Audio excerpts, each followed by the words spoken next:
Hello दोस्तों, best selling author जेके rolling के बारे में तो आप जानते ही होंगे। उन्होंने लिटरेरी वर्ल्ड में अपने शानदार लेखन से एक खास जगह बनाई है। उनके द्वारा निर्मित famous book series Harry Potter दुनिया भर में लगभग 450 मिलियन किताबों से भी ज़्यादा सेल कर चुकी है और अब तक की सबसे फेमस बुक फ्रेंचाइजेस में से एक है। इनकी book sales, movies, theme parks और मर्चेंडाइज सेल्स से होने वाले रेवेन्यू लगभग 125 बिलियन डॉलर से भी ज़्यादा हैं। आज के इस वीडियो में हम जेके रॉलिंग की ज़िंदगी और उनके स्ट्रगल्स के बारे में बात करेंगे और सीखेंगे वो सक्सेस टिप्स जिनसे वे बनी दुनिया की सबसे प्रसिद्ध, सफल और अमीर लेखकों में से एक। दोस्तों, ये हैरान करने वाली बात है कि हैरी पॉटर के प्रसिद्ध होने से पहले ऑथर जेके रोलिंग एक साधारण और संघर्षपूर्ण जीवन जीती थीं। वे एक सिंगल पेरेंट थीं जिनकी कोई फिक्स सोर्स ऑफ इनकम भी नहीं थी। अपनी पहली बुक सीरीज़ को लिख लेने के बावजूद उन्हें करीब 12 बुक पब्लिशर्स ने रिजेक्ट कर दिया था और वे डिप्रेशन का शिकार भी हुई थी।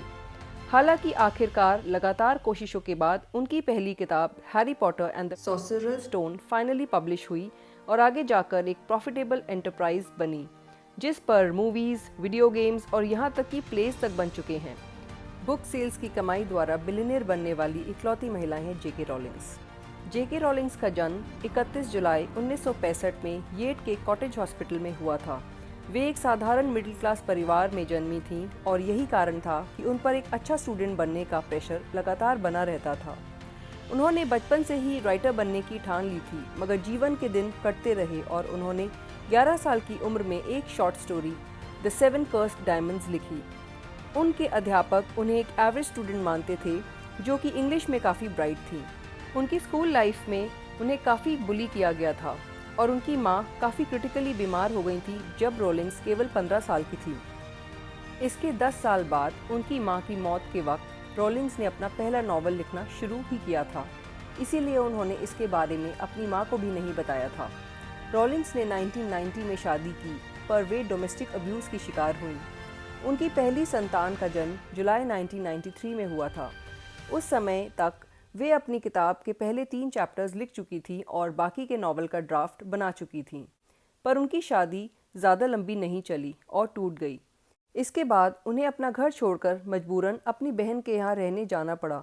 उन्होंने बोझ न बनने के विचार से अपनी बहन का घर भी जल्द ही छोड़ दिया और ब्रिटेन में सरकारी सोशल सिक्योरिटी और टेम्प्रेरी नौकरियाँ करके अपना बाकी का सारा समय अपनी नॉवल को फिनिश करने में ही लगा दिया।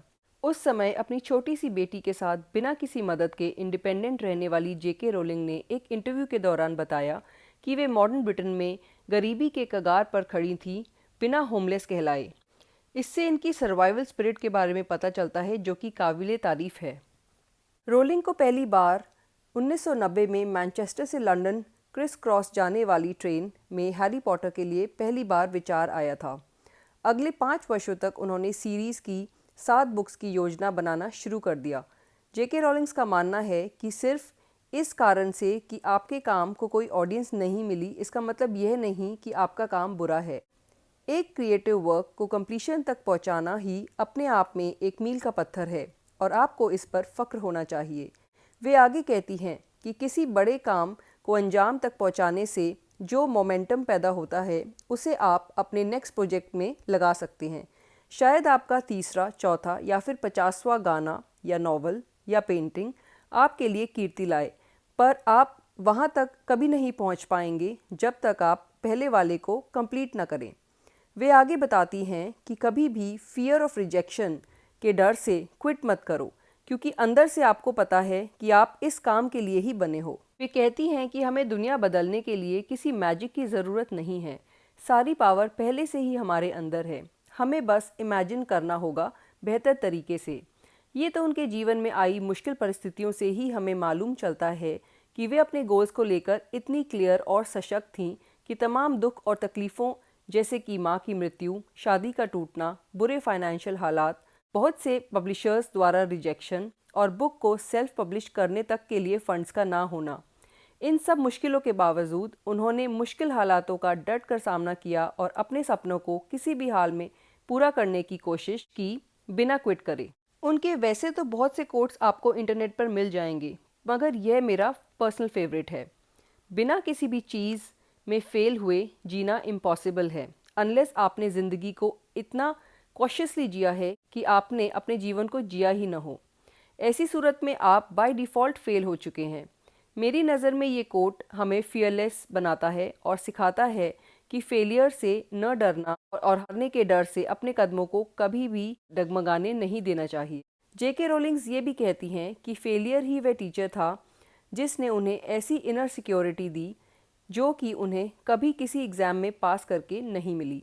तो देखा जाए तो फेलियर को उन्होंने अपनी इनर सिक्योरिटी बना लिया, उससे डर कर हारने या भागने की बजाय उसे एक दोस्त की तरह अपना लिया और अपने लक्ष्य की ओर बढ़ने वाले कदमों को और तेज़ कर लिया। यह एक बहुत ही सशक्त विचारधारा है जिसका विस्तार होना चाहिए, खासकर आजकल के फेलियर से डरने वाले स्टूडेंट्स और एंटरप्रेन्योर्स के बीच, जो कि जेके रोलिंग्स की स्टोरी को इंस्पिरेशन बनाकर अपने ड्रीम्स को पूरा करने में पूरी ताकत लगा दें और क्विटिंग के बारे में सोचना ही छोड़ दें।